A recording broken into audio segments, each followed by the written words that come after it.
Al Tablero con Fray Nelson. Hay personas que reúnen tantas características que parece que no estuviera hablando uno de una sola persona, sino de varias.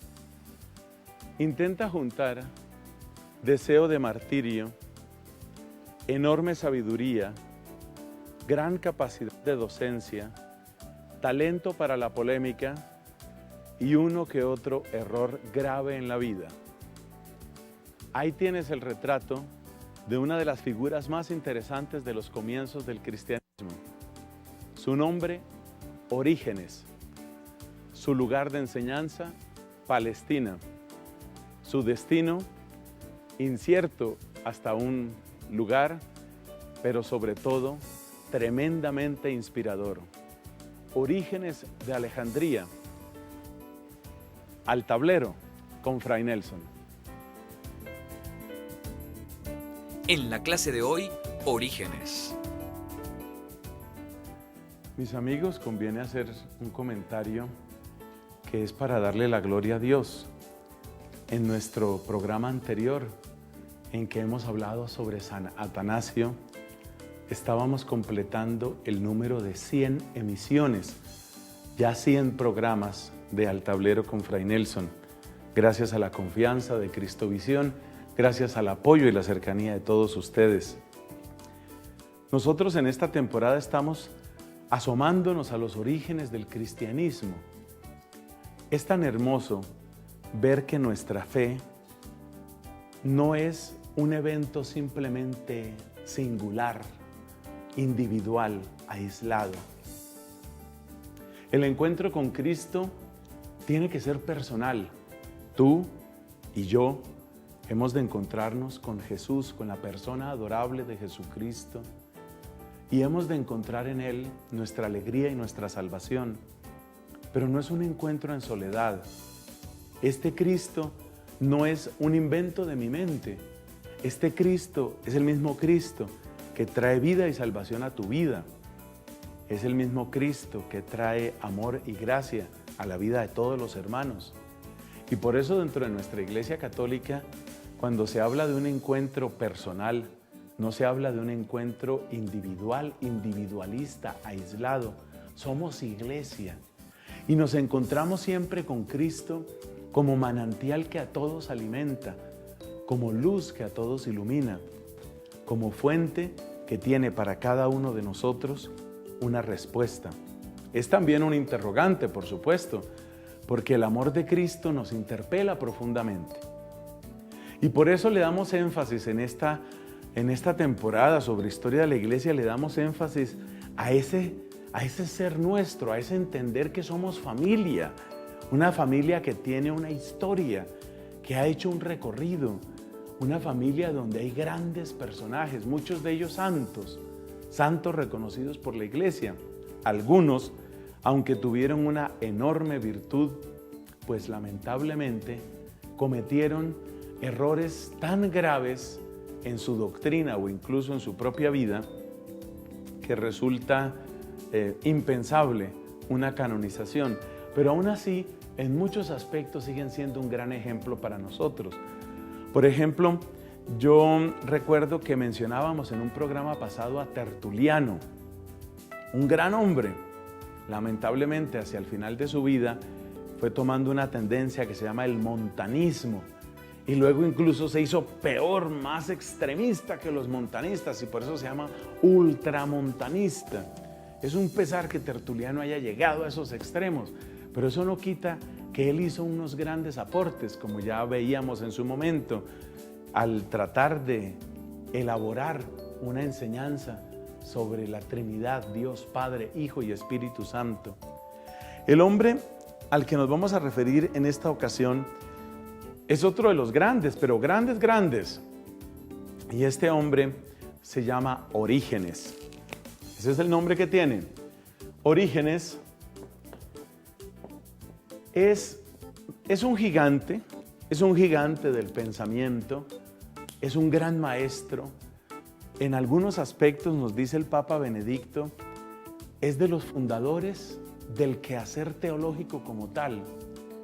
Es decir, lo que nosotros hoy entendemos como teología, en parte se debe a la obra, a la tarea que realizó este hombre llamado Orígenes.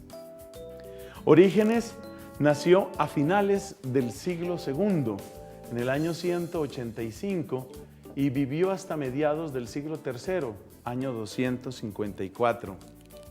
El papá de él se llamaba Leonides, otros traducen por Leónidas, Leonides. Y el papá fue objeto de persecución y murió mártir. En aquella época Orígenes era prácticamente un adolescente y él mismo hubiera querido morir mártir. No lo consiguió, no le fue dada esa gracia, pero esto ya está mostrando la radicalidad de su compromiso con Cristo. Para él, la vida cristiana y la fe cristiana no son adornos, no son un barniz, no son una decoración ni una etiqueta. No hace mucho el Papa Francisco hablaba de cómo el cristianismo no puede quedarse como una especie de adorno en nuestra vida. Es un elemento que todo lo transforma, que cuando está, si de verdad está la fe cristiana en nosotros, impacta todo lo que nosotros somos, la manera como pensamos, incluso el entretenimiento, las amistades. No se puede ser cristiano y entretenerse con cualquier barbaridad o vulgaridad. Entonces, qué interesante asomarse a un hombre como estos, que habiendo presenciado la muerte de su propio padre por dar testimonio de la fe, tomó entonces la fe cristiana como algo absolutamente vital, como la configuración misma de su personalidad. Pero ahí es donde está el punto, que eso está muy bello y sin embargo también se cometen errores.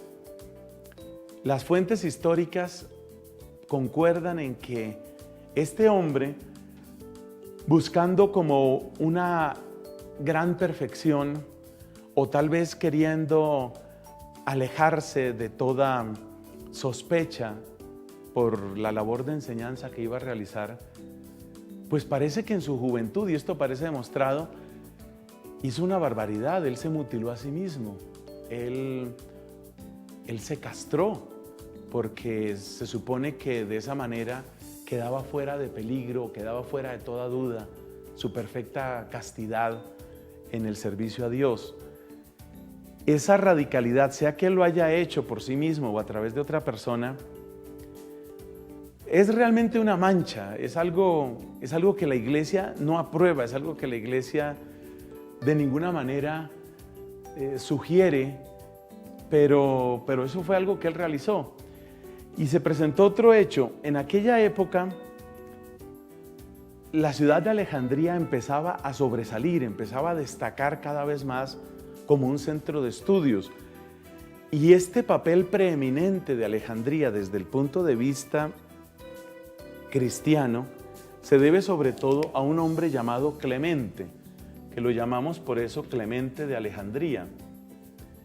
Clemente de Alejandría, que no hay que confundir con otro Clemente del que hablamos en uno de nuestros primeros programas de esta temporada, San Clemente Romano, que fue papa. Clemente de Alejandría fue obispo en la ciudad de Alejandría.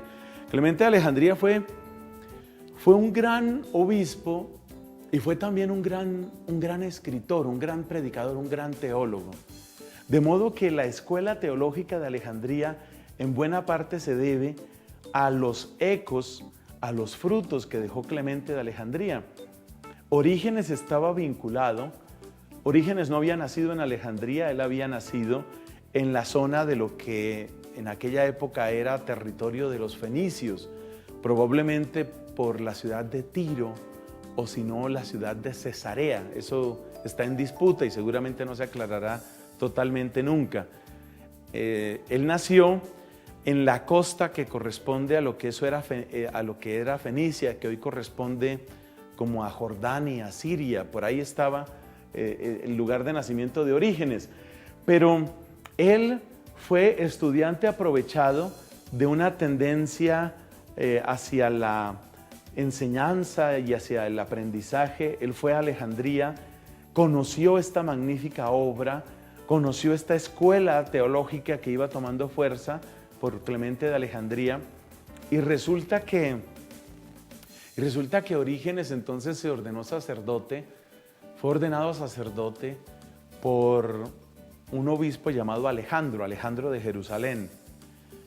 Toda esta historia es para contar que ahí fue donde empezaron las tribulaciones, porque como se sabía que Orígenes había cometido ese acto de mutilación, según la legislación de la época y también según la legislación actual, ese es un grave impedimento para la ordenación sacerdotal.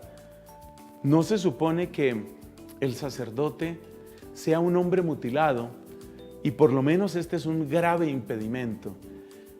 Orígenes no fue ordenado en Alejandría, sino que fue a recibir la ordenación sacerdotal de otro obispo, Alejandro de Jerusalén, y después él volvió a Alejandría, pero ya volvió ordenado sacerdote.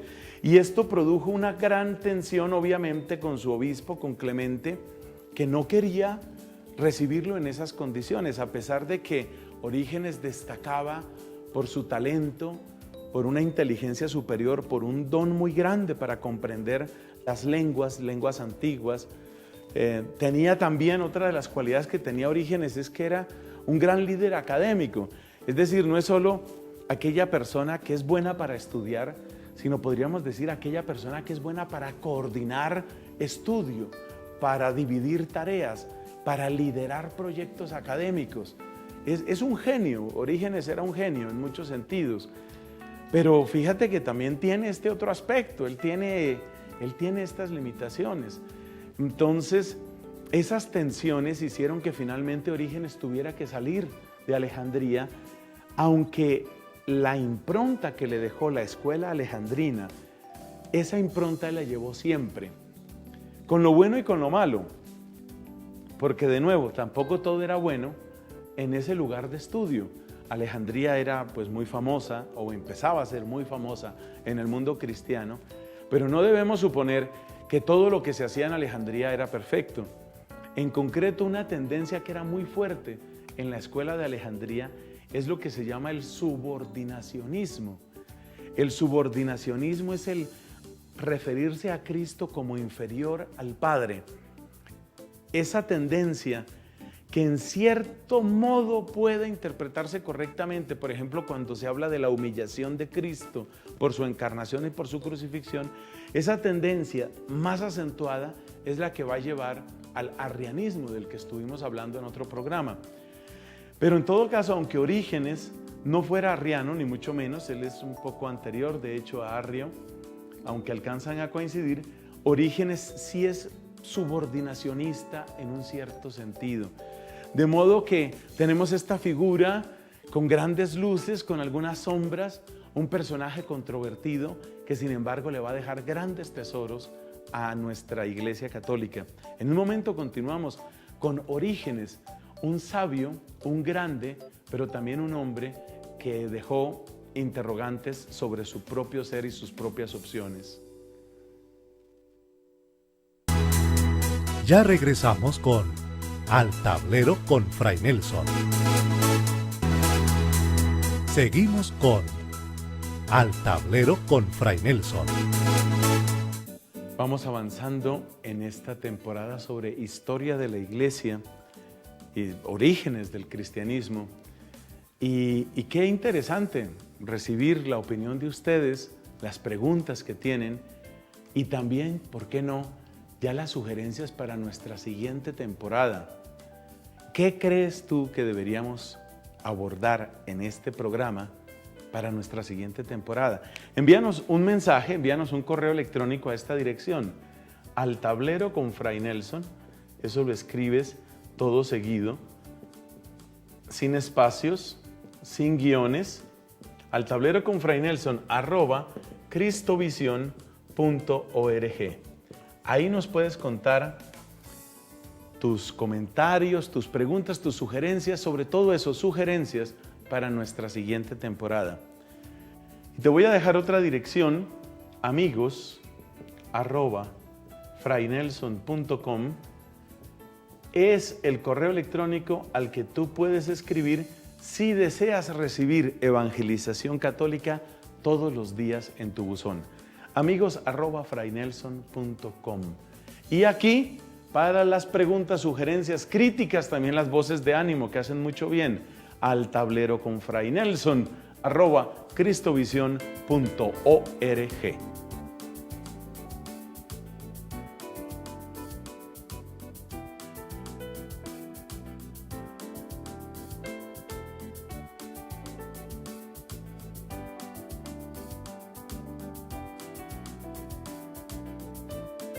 Apreciado Fray Nelson, reciba un respetuoso saludo. Le doy gracias porque es un alivio para el alma escuchar su cátedra todos los fines de semana. En esta temporada sobre el Santoral, le ruego el favor de dar a conocer quién fue nuestro Padre, Santo Domingo de Guzmán, y la importancia que tuvo en idear el Santo Rosario. Cordialmente, Germán Benavides Montaño.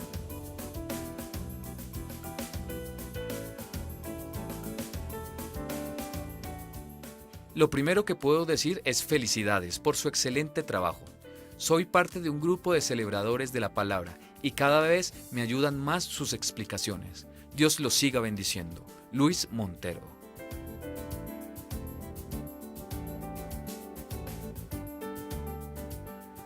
Estamos refiriéndonos a uno de los grandes personajes de los primeros siglos del cristianismo. No lo podemos llamar santo, no lo podemos canonizar, ni mucho menos, porque hay algunos problemas graves dentro de su vida personal y también en parte con su enseñanza. Estamos hablando de este gran genio llamado Orígenes, que vivió, como ya comentábamos, desde finales del siglo II hasta mediados del siglo III. Un hombre con una enorme capacidad intelectual que vino a definir en buena parte los criterios básicos para lo que después se llamaría una teología cristiana y católica. Orígenes entró en conflicto con su obispo. Él fue ordenado sacerdote no por el propio obispo, sino fue ordenado en otra parte por otro obispo. Esa fue como una desobediencia, un desorden. Y esa tensión hizo que él tuviera que salir de Alejandría. Pero no perdió el tiempo.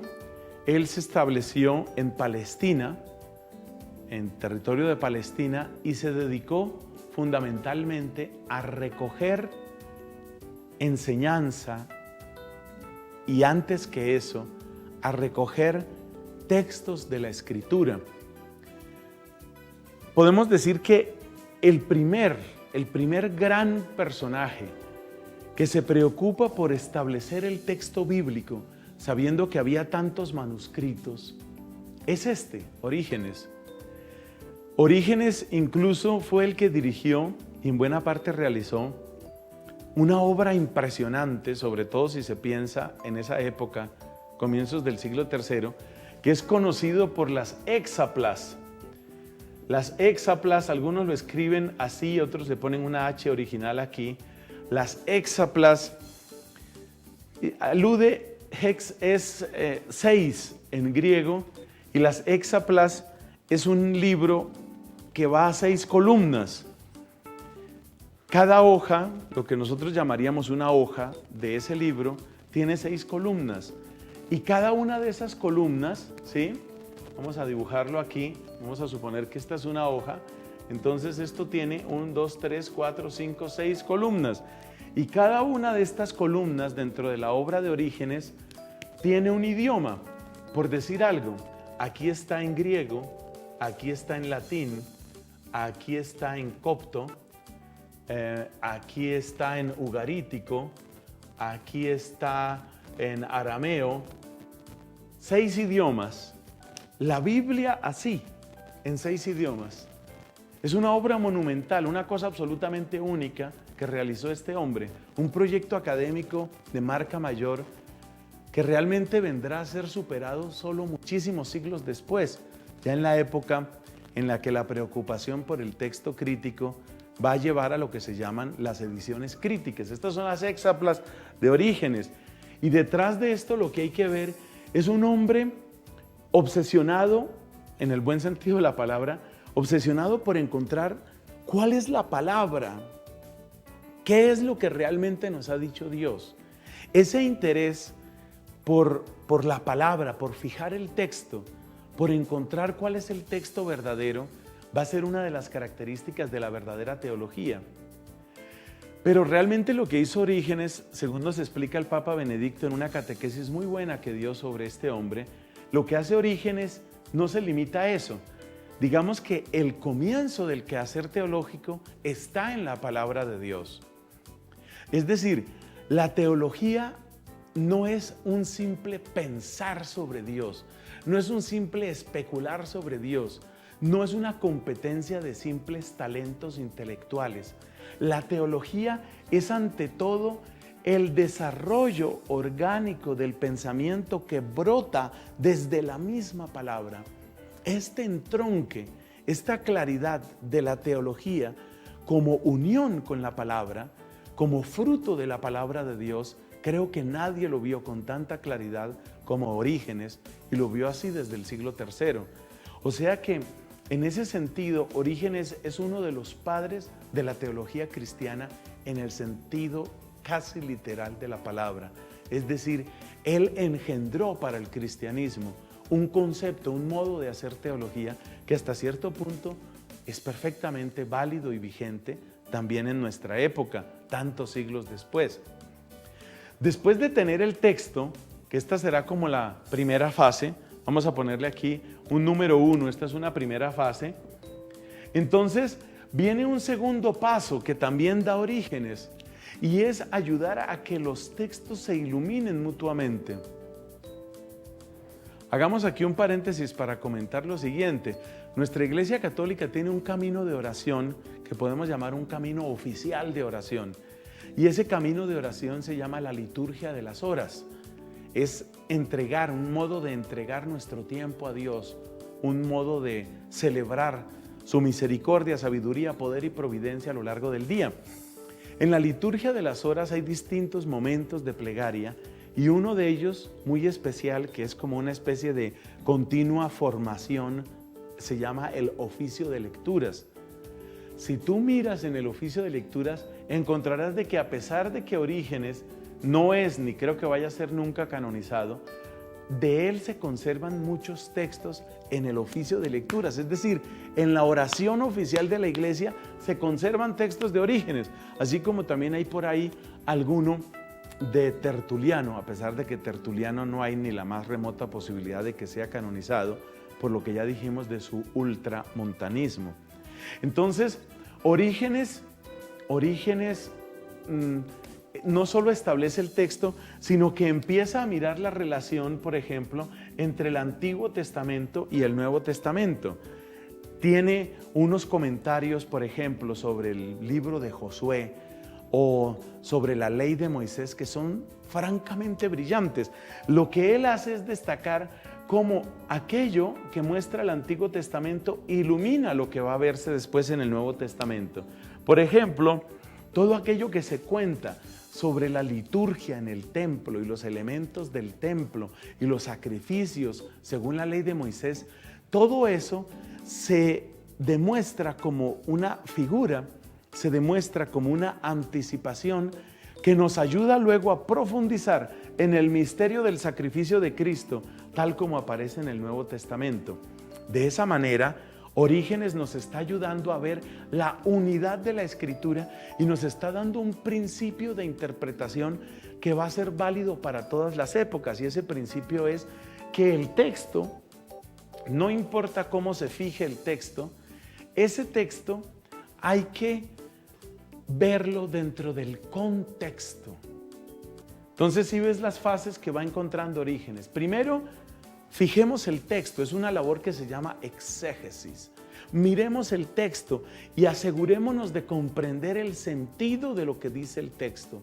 Luego, ubiquemos el texto dentro de su contexto, es decir, miremos cómo entra ese texto dentro del conjunto de la revelación bíblica. Esto es algo muy importante.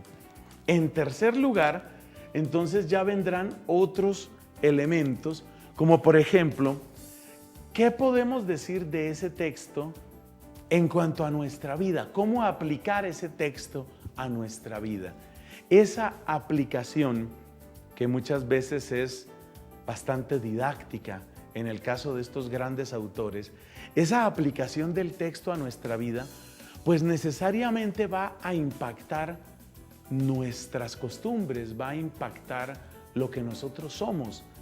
Esa aplicación moral es connatural al texto, es decir, nosotros cuando nos damos cuenta que la palabra se mete con nuestro comportamiento, no estamos saliendo del ámbito, ni del poder, ni de la luz que Dios nos ha dado con su palabra, sino que estamos sencillamente conduciendo esa riqueza para que impacte y para que transforme lo que somos.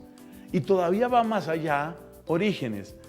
Insiste también en que todas estas realidades también tienen que llegar a ser un anuncio de eternidad.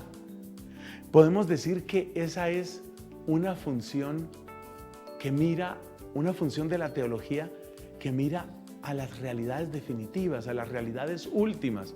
Es decir, yo no puedo quedarme solamente en la parte moral, lo que es de esta vida, sino tengo que descubrir que hay una dimensión de eternidad, y esta dimensión de vida eterna viene a ser como la continuación del movimiento que va del Antiguo al Nuevo Testamento.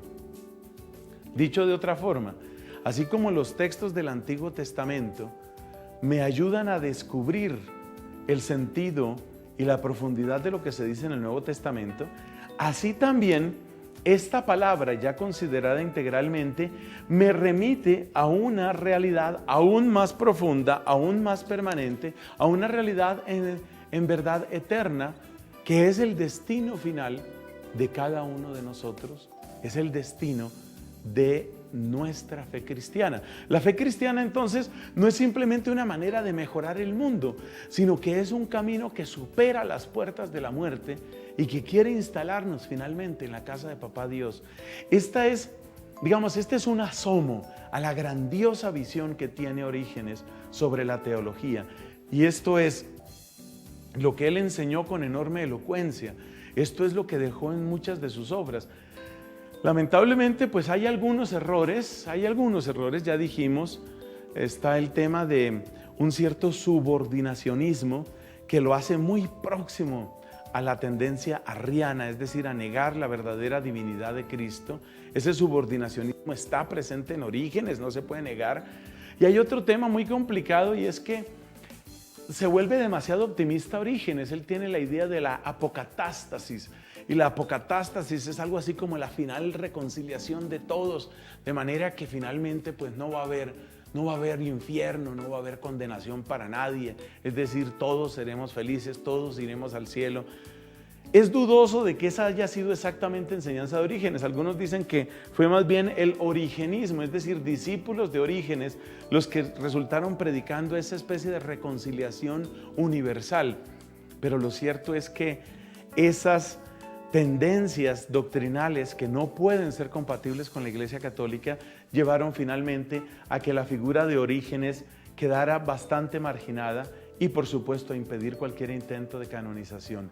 Demos gracias a Dios de todas maneras por lo bueno que Dios nos dio, que el Señor nos dio con este gran hombre, y pidamos que eso bueno lo sepamos aprovechar para servir más a Dios, para amarle y para servir a nuestro prójimo.